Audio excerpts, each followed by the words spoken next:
one for this, one for the variable of x, and also another for the variable of y. Now likewise, we are going to imagine an origin point at the middle of this real number line, and relative to this origin we are going to work on which side is positive and which side is negative. So the right hand side, as conventionally we have used, will be the positive side, and the left hand side will be the negative side, or the positive side. The negative side is always the opposite side of the positive side.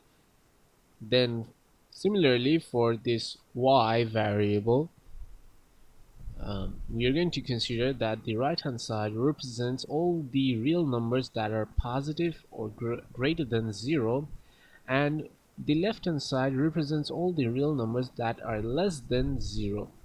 So there will always be negative real numbers. So to prove our left hand side, or the equation that we have segregated into the left hand component, we need to first consider few things, or assume few things, which are the opposite value of x will be minus x. So if I consider a real number in here, suppose if I consider 3, so the exact opposite of this number 3, or this digit 3, will be minus 3.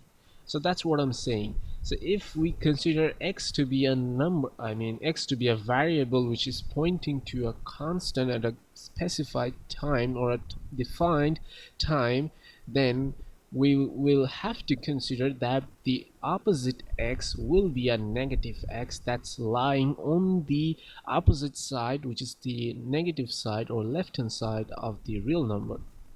And likewise, we are also going to consider that same thing for y, and similarly opposite value of y will be minus y. So these are the similar concepts that I'm actually taking from rule 1,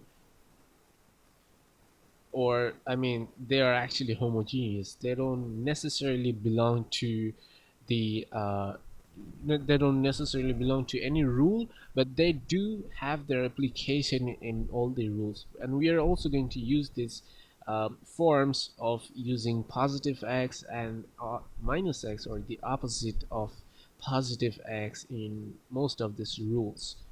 So similarly we can also say, hence minus x will be 0, and minus y will be, I mean minus x will be less than 0, sorry for the previous statement, and minus y will be less than 0. So this shows us that this part is actually considering, or this symbol actually means that we are considering the opposite side, which is the negative side right now. Or our first consideration is that the right hand side is positive, and hence we are going to consider the numbers on the positive side of the number line. So that means we have assumed x should be greater than 0, and hence the opposite x, or the x lying on the negative side, will have all the constants, or will include all the real numbers that are negative or less than 0. So this means we are referring to sorry for that, we are referring to the left hand side, or the opposite side, or the negative side of the number line, and hence this negative side will contain all the negative numbers. And that is the similar concept that we have applied for the variable of y. And these are the same, or the similar thing, or you can say they are the identical concepts that I've borrowed from rule 1. So let's get started. Let's actually prove that our left hand side can be. So let's bring up left hand component or left hand side, which was x minus y, or the absolute value of x minus y.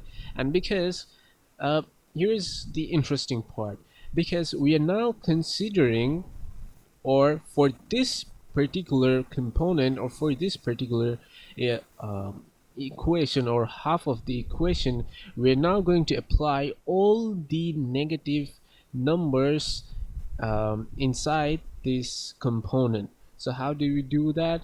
Minus x minus y. So we can say that. So this means this minus x is actually referring to the numbers that belong to the left hand side of the number line.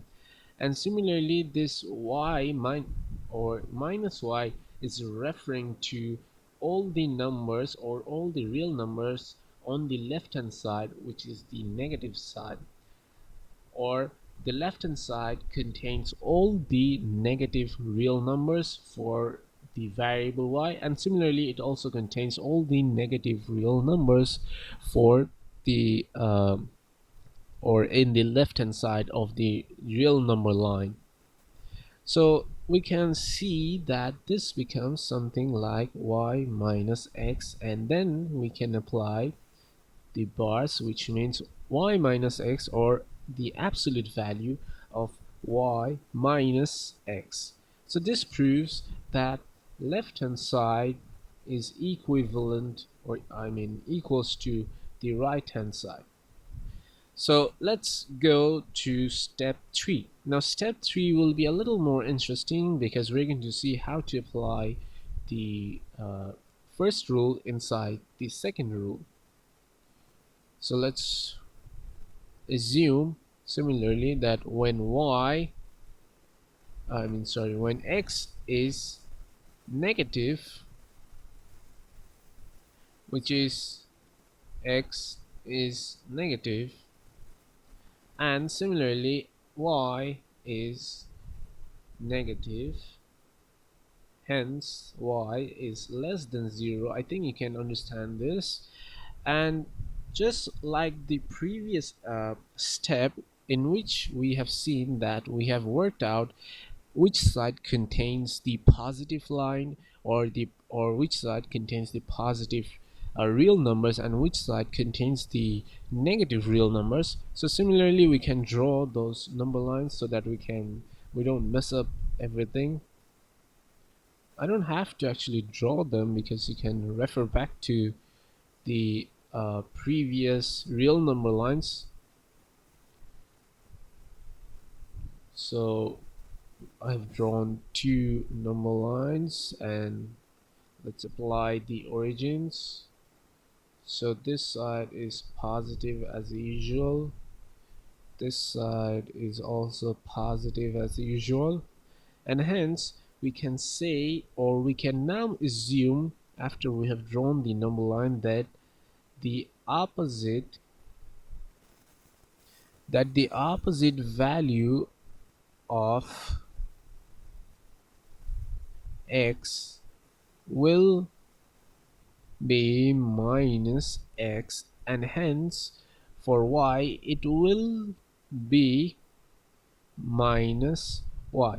Now the interesting thing is that this rule, this step 3 is now the exact opposite of rule 2. Previously we have considered all the numbers on the right hand side, or we have considered that x now contains any number that is on the right hand side, or x contains any number that's positive, or positive real number. But right now, from this we can see that x, or from this condition, that we can see that x is less than 0, which means x must contain any number from the negative side of the number line. And the same thing goes for the condition, which is y less than 0, and this will contain the negative numbers, or the negative real numbers from the negative side of the number line.